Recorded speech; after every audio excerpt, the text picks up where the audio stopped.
Egunon, hola, saludos para todos. Voy a presentar brevemente la unidad de sociolingüística.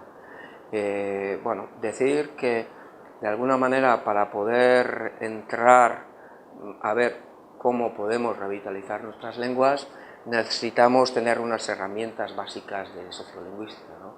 Sociolingüística no es más que la rama de conocimiento o de saber sobre la vida, la muerte y la recuperación de las lenguas, ¿no? Entonces, digamos que en esta unidad vamos a dar algunas herramientas teóricas básicas para entender cuáles son las claves de la vida de una lengua y cuáles pueden ser las claves de la recuperación, de la revitalización de una lengua.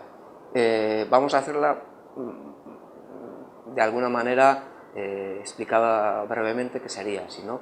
Una breve introducción de conocimientos previos, un ejercicio de 15 minutos sobre los conocimientos previos que tienen ustedes sobre este tema.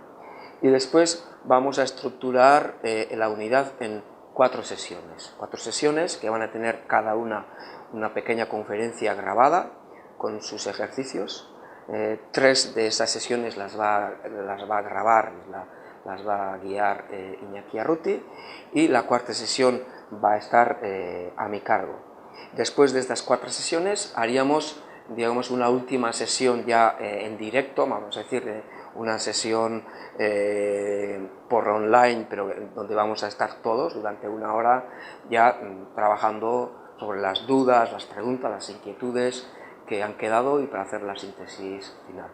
Y digamos que con todos estos elementos conformaríamos la unidad de sociolingüística que entra un poco en el primer módulo.